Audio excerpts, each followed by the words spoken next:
Hallelujah. प्रभु का धन्यवाद हो कि आज पाम संडे के दिन सब लोग परमेश्वर की हजूरी में, खुदावंद की हजूरी में आए हैं और आप लोग जो है परमेश्वर के घर में आकर के इस बात को सीखने के लिए आए हैं कि खुदावंद यीशु मसीह ने गधे की बच्ची के ऊपर सवारी क्यों करी। हालेलुया। थोड़ा आवाज ना करो जी। गधे की बच्ची के ऊपर सवारी प्रभु यीशु मसीह ने क्यों करी, आज उस बात को सीखेंगे।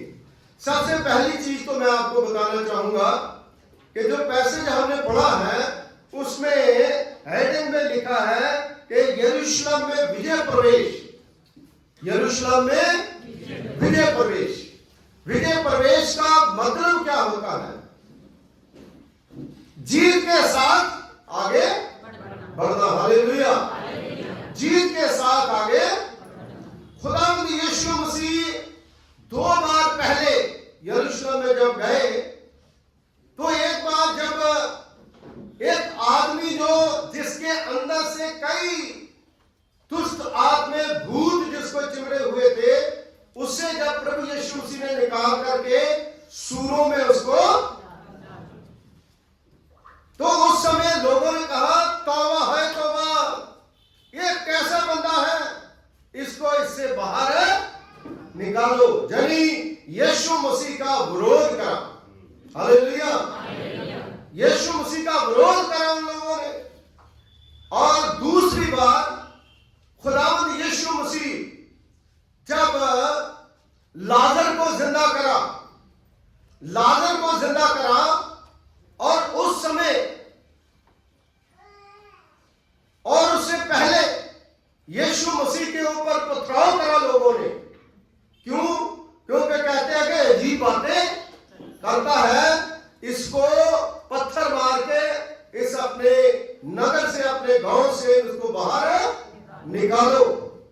लेकिन मेरे अजीजों, ये तीसरी बार जब प्रभु यीशु मसीह गधे के बच्चे के ऊपर सवार होकर के यरूशलेम में प्रवेश करा, और वचन में लिखा है लोगों ने क्या करा, उस गधे के ऊपर कपड़े बिछाए और गधे के पांव के नीचे कपड़े बिछाए और पेड़ों की डालियां जो है उसको बिछा दी।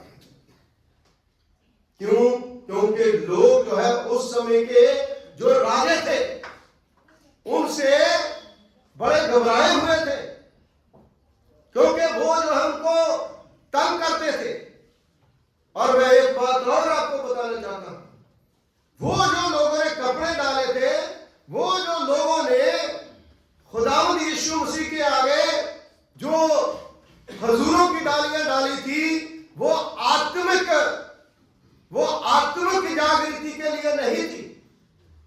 यीशु मसीह की तरफ से तो वो आत्मिक जागृति थी, लेकिन उनके मन में यह था कि जो दुनियावी मुसीबतें हैं, जो दुनियावी जो राजनीतिक अत्याचार उनके ऊपर हो रहे हैं, किसी न किसी तरह से जो राजे का आगाज हुआ है, तो ये राजा जो है वो हमारी दुनियावी जरूरतों को क्या करेगा? पूरा करेगा। हालेलुया। आप चर्च में आते हो और सबसे पहले जो है वो आपके मन में ये होता है कि मेरी और मेरे परिवार की दुनियावी जरूरतें जो है उनको खुदा क्या कर दे। जबकि प्रभु यीशु मसीह ने उल्टा कहा है, पहले परमेश्वर के धर्म और राज्य की खोज करो, उसके बाद सारी चीजें तुम्हें। देखिए हम कितने उल्टे हैं, कितना उल्टा संसार है, कितनी उल्टी चीजें जो है वो हमारे साथ हो रही है, क्योंकि हमारे अंदर वो आत्मिक जागृति जो है वो नहीं है। हालेलुया। स्पिरिचुअल रिवाइवल जो है खुदावंद यीशु मसीह उनके जीवनों में लाना चाहता है। आज खजूरी अतवार जो है ये डालियां ला करके, ये वर्शिप करके, ये वचन सुन करके हम लोग क्या समझते हैं इससे? खुदावंद यीशु मसीह जो है हमारे अंदर एक आत्मिक रिवाइवल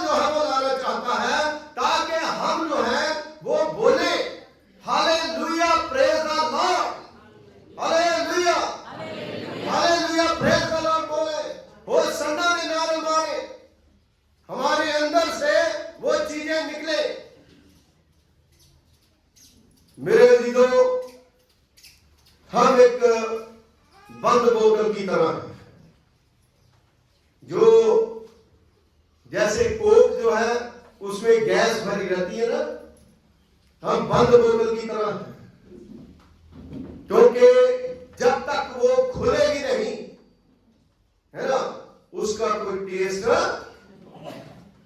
जब हमारा जीवन प्रभु के लिए, वर्शिप के लिए नहीं खुलेगा, दुआ के लिए नहीं खुलेगा, वचन के लिए नहीं खुलेगा, तब तक जो है वो ना तो खुदा को ना दुनिया को हमारे जीवन का कोई फायदा होगा। हालेलुया। इसलिए अपने मन जो है उनको खोलो और प्रभु की वर्शिप करो, क्योंकि यीशु मसीह जो है उसने अपने चेलों को अधिकार दिया था। उसको कहा था, जाओ सामने गांव में एक गली के बच्चे को बना हुआ आप देखोगे और उसको आप खोलना, और जब आपको कोई पूछे तो उनको बोलना कि प्रभु को इसका क्या है, प्रयोजन है। मेरे इधर जो आगे बैठे हैं ना, वो इधर उधर ना देखें। अगर इधर उधर देखना है तो पीछे बैठा करो, क्योंकि प्रभु जो है, परमेश्वर जो है, वो उसको लोग जब देख रहे थे, उसको लोग जो है जब उनके अंदर जो है जा करके उसके जीवन में घुस करके उसको जो है वो उठा रहे थे। क्यों उठा रहे थे? क्योंकि उनके अंदर कुछ न कुछ था कि प्रभु से हमें कुछ न कुछ मिलेगा। हालेलुया। आज हम प्रभु के पास इसलिए आते हैं कि खुदा कुछ न कुछ हमें देगा। और मेरे दीदो, जब चेलों ने जा करके जैसे यीशु मसीह ने कहा वैसे ही करा। क्यों करा? क्योंकि यीशु मसीह ने उनको अधिकार दिया था। आज मुझे और आपको भी अधिकार देता है। वो गुलामी से खुदा जो है वो छुटकारा दिलवाना चाहता है। और उसके बाद उस गधी के बच्चे के ऊपर यीशु मसीह ने सवारी करी। जब यीशु मसीह ने सवारी करी तो उसका इज्जत मान जो है वो होना शुरू हो गया। हालेलुया। आज इज्जत दौलत शोहरत जो है वो कहां से मिलती है? परमेश्वर से मिलती है, खुदा से मिलती है। परमेश्वर जो है वो हमें देता है, क्योंकि कोई भी दौलत जो है, कोई भी धन जो है हमें खुदा की तरफ से प्राप्त होता है। हम अपनी मर्जी से कुछ भी प्राप्त कर नहीं सकते। Hallelujah, hallelujah. मेरे अजीजों, गधा जो है उसको कोई पूछता, लेकिन जब प्रभु यीशु मसीह ने सवारी करी तो उसको सब लोग जो है वह इज्जत करने, सब लोग जो है उसकी इज्जत करने लगे। इसलिए मेरे अजीजों, आज हम खुदावंद यीशु मसीह को, खुदावंद यीशु मसीह की बातों को, खुदावंद यीशु मसीह के कामों को अपने ऊपर ले ले। हालेलुया। क्योंकि मत्ती की इंजील उसका 11 बाब उसकी 28 और 29वीं आयत में लिखा है, मेरा जुआ अपने ऊपर ले लो क्योंकि वो हल्का और मुलायम है। हालेलुया। और फिर तीसरी चीज ये भी है कि उस समय जो घोड़ों के सवार ऊपर होकर के आते थे युद्ध के लिए, लड़ाई के लिए, उसमें लोग मारे जाते थे, उसमें लोग जो है कट जाते थे, लोगों का नुकसान होता था। लेकिन जो गधे के ऊपर सवार होकर आता था उस समय ये शांति का प्रतीक था। और यीशु मसीह यह दिखाना चाहता था, मैं लड़ाई करने के लिए नहीं, मैं झगड़ा करने के लिए नहीं, बल्कि शांति जो है वो देने के लिए आया हूं। Hallelujah, hallelujah. और शांति का राजकुमार जो है वो कौन है? प्रभु यीशु मसीह। इसको बंद कर दे। शांति का राजकुमार कौन है? प्रभु यीशु मसीह। और खुदावंद यीशु मसीह हमें शांति देने के लिए वो दीन है। जकरिया उसका 9 बाब उसकी 9वीं आयत में पहले से ही नबियों ने भविष्यवाणी जो है वो करी थी। है ना? आप निकालिए, पढ़िए, उसमें खुदा के कलाम में क्या लिखा है? लिखा है जकरिया उसका 9 बाब उसकी 9वीं आयत में, हे सिय्योन बहुत ही मगन हो, हे यरूशलेम जय जयकार कर, क्योंकि तेरा राजा तेरे पास आएगा, वह धर्मी और उद्धार पाया हुआ, वह दीन है और गधे पर वर्ण गधी के बच्चे पर चुना हुआ आए, चढ़ा हुआ। हालेलुया। ये पहले से भविष्यवाणी हुई थी। वो दीन है, वो दीन बना, वो नम्र बना, वो दीन और नम्र बना। मत्ती की इंजील उसके 5वें बाब में लिखा है, धन्य है वो जो मन के दीन है, वो स्वर्ग के राज्य को देखेंगे। Hallelujah, hallelujah. तो देखिए आप, खुदा के कलाम में लिखा है, जो भीड़ आगे आगे जाती थी 9वीं आयत में, और पीछे चली जाती थी, पुकार पुकार के कहती थी, दाऊद की संतान को होशाना, धन्य है वे जो प्रभु के नाम से आकाश में होशाना, आकाश में। देखिए धन्य है वो जो प्रभु के नाम में। ज़बूर 118 अगर आप पढ़ोगे तो वहां पर भी आपको ये वचन जो है आपको मिलेगा। लोग जो है उसके आगे थे, लोग जो है उसके पीछे। इसका मतलब क्या है? खुदावंद यीशु मसीह को फॉलो कर रहे। आज हम किसी इंसान को नहीं बल्कि प्रभु यीशु मसीह को फॉलो करें। हम खुदावंद यीशु मसीह के पीछे चले, और जब जो लोग यीशु मसीह के पीछे चले वो हिस्ट्री बन गई। एक बहुत बड़ा वचन जो हमें लिखा गया, जो सारी दुनिया में फैल गया, और आज तक और आने वाली पीढ़ियां, जब तक जमीन आसमान जो है वो ढल नहीं जाते, जब तक ये पिघल नहीं जाते, तब तक ये वचन जो है वो कायम रहेगा। Hallelujah, hallelujah. इसलिए मेरे अजीजों, ये जरूरी है कि खुदावंद यीशु मसीह के पीछे चले और प्रभु यीशु मसीह को फॉलो करें। और 10वें आयत में लिखा है, जब उसने यरूशलेम में प्रवेश किया तो सारे नगर में हलचल, और लोग कहने लगे ये कौन है? लोगों ने कहा ये गलील के नासरत का भविष्यद्वक्ता यीशु है। हालेलुया, भविष्यद्वक्ता यीशु है। लोग कहने लगे। हलचल क्यों मच गई?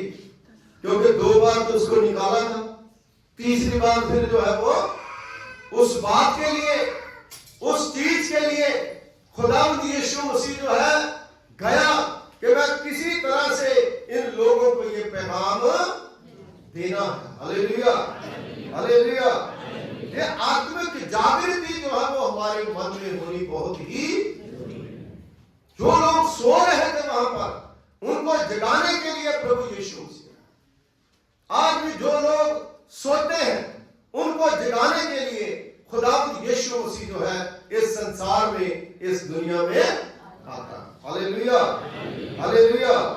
मत्ती की इंजील उसके 25वें बाब में 10 कुंवारियों का जिक्र जो आया है, और पहली 5 जो है वो चालाक और चुस्त, और दूसरी 5 जो है वो बिल्कुल मूर्ख है। लेकिन यीशु मसीह जब आए तो जो चालाक और चुस्त थे वो प्रभु यीशु मसीह के साथ मुलाकात उन्होंने करी। ऐसा नहीं है कि उस समय जब प्रभु यीशु मसीह गधी के बच्चे के ऊपर सवार हुआ सारी दुनिया उसके पीछे, सारी दुनिया नहीं आई होंगी।